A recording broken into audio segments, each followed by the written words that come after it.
很多人以为用 AI 是智能，但是呢，其实大部分人用出来的效果呢，就像 AI 智障。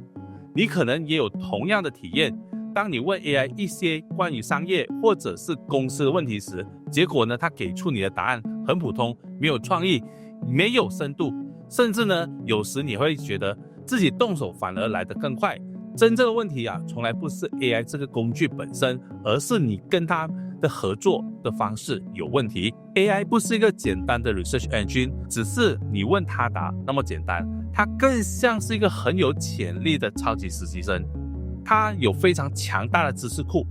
记忆力超好，但它的工作能力呢，完全取决于你怎样子管理它、引导它、指导它。今天这支影片呢，我将帮你彻底理清这一个问题。我会为你拆解现在在 AI 的时代，决定你是赢家还是一个普通的玩家的7个关键商业能力。看完之后呢，你会明白如何从一个只会做到 AI 平庸简单的回答的普通使用者，升级到一个呢能让 AI 替你创造巨大商业价值的领导者。这不是对未来的预测，也不是理论，而是一个决定你商业未来是否能够持续增长的真正关键。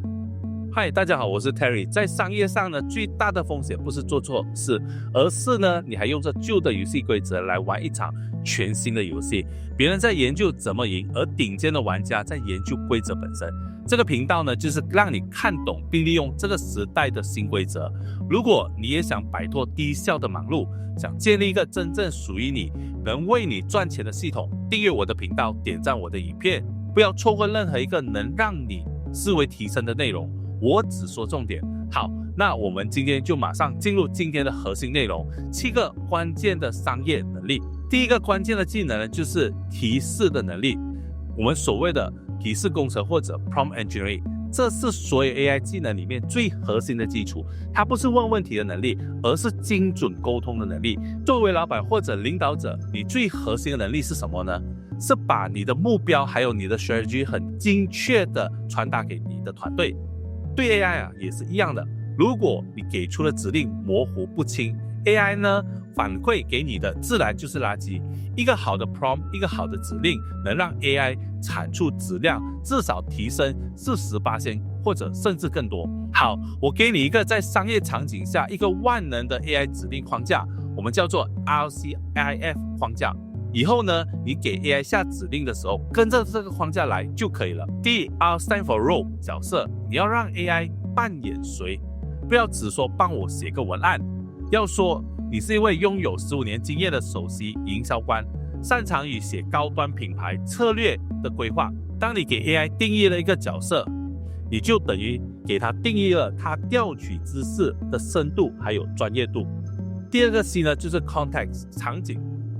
这个就是大多数人忽略的，你要给 AI 提供足够的背景资料，比如你的产品卖点是什么，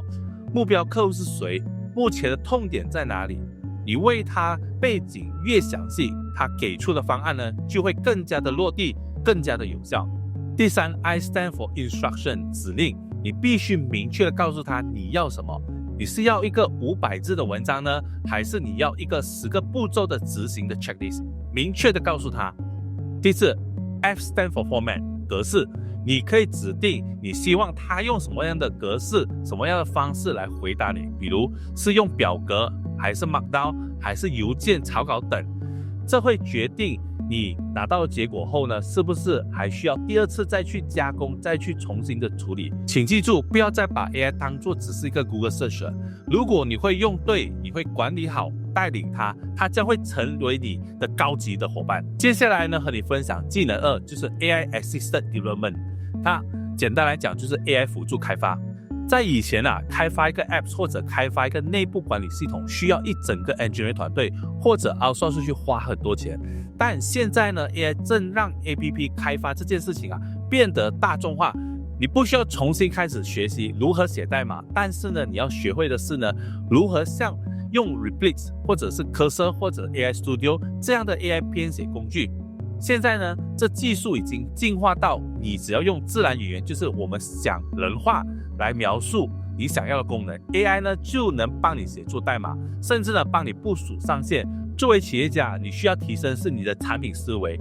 你需要是培养你产品开发的能力，来清楚的描述业务的逻辑，以及培养你验收产品的能力，来看懂 AI 写出来的东西是不是你要的，并懂得怎样子的去微调，直到你要的结果。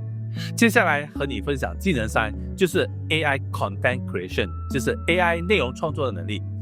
很多公司呢用 AI 写文章，结果发现写出来的东西呢一看就是机器写的，没有灵魂，还有损害品牌的形象。未来呢，内容会分成2种，一种呢是普通 AI 生成出来的内容，另外一种呢是有专家引导 AI 一起协作写出来的内容。我们要的是后者。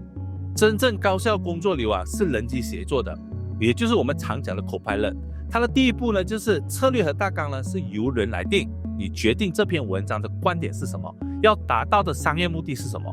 你可以让 AI 给你写出10个方向，但最后拍板决定的人是你。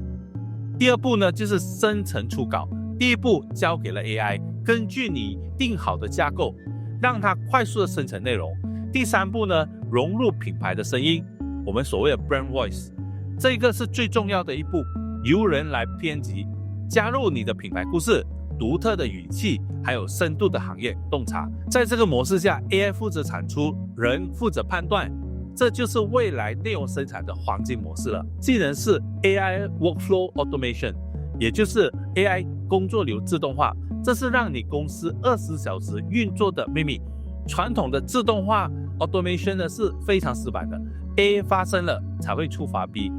而 AI 自动化呢会根据内容进行判断，自己学习和自己优化，也不只是在设定一个流程，而是你在打造一个 AI 数字化员工。比如当客户发来一封 email， 传统的 Automation 自动化只会帮你发一个收到或者固定好的 reply， 但是如果结合了 AI 的自动化，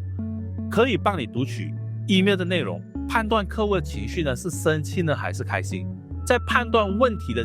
紧急程度，然后呢朝你一个高情商的回复，甚至呢它还会自动分派给对应的部门经理，他们可以24小时处理重复的工作，不抱怨，不请假，不会 boring， 更重要的是还能越做越聪明。作为做决策的人你需要的是理解 ZBL 或者 LAM 这样的连接工具，把你的 CRM、ERP、email 或者是 Customer Service 的系统呢串联起来，让这些数据员工处理88%重复性的工作，这样才能真正帮你做到降本增效。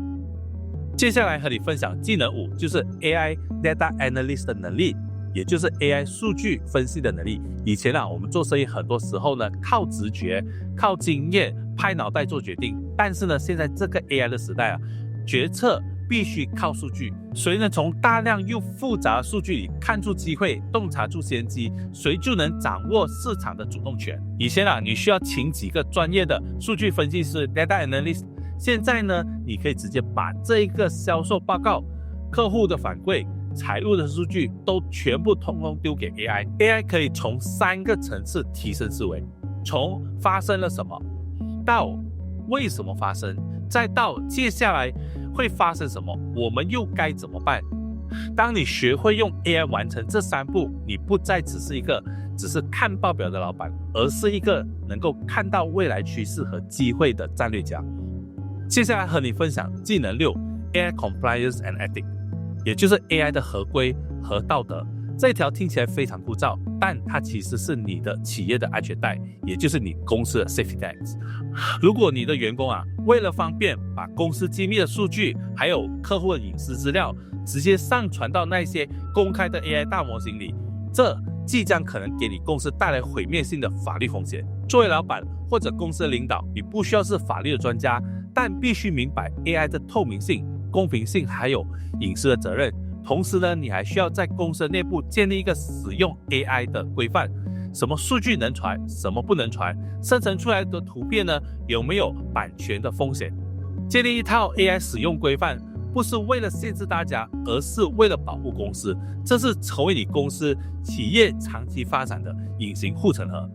最后和你分享第7个关键的技能，就是 AI Strategic Integration， 也就是 AI 战略的整合。这一步呢，你要先跳出来，先定位自己是执行者或者是使用者的角度，用 CEO 的角度去审视自己和你整个企业。你要问自己一个核心的问题， AI 不只是帮我省一点时间，它能不能系统性的重塑我的商业模式？比如我产品的形态能不能因为 AI 而改变？我的服务流程呢，能不能因为 AI 而重构升级？我的收费模式是不是因为 AI 提供额外的价值而提升呢？这不是一个技术项目，这是一场商业转型。你要找到业务的瓶颈，然后规划出一条结合 AI 清晰的实践道路。这一步呢，决定你是被 AI 带着走，还是你带着 AI 走，主动创造新的市场和机会。今天我们深度的拆解了7个非常重要的 AI 商业关键技能，从 AI Prompt Engineering 提示工程到 AI 辅助开发、AI 内容创作、工作流自动化、AI 数据分析、AI 规范和道德，以及 AI 战略整合。AI 的价值是取决于使用它的人，能把它从智障变成智能的，靠的不是工具本身，而是用它的人。我知道今天的信息量很大，但不用担心，你不需要一下子把全部都学会。我建议你从第一步开始，给自己30天的行动计划。接下来的30天，每天花30分钟，只专注一项技能。你可以从技能1 Prompt Engineering 开始。当你学会怎样子跟 AI 对话，让它听懂你，你会发现后面的所有的技能学起来就变得更加轻松，更加的高效了。如果你觉得这次视频的分享对你有价值，请记得点赞和订阅我的频道。我是 Terry， 我们下一次视频再见。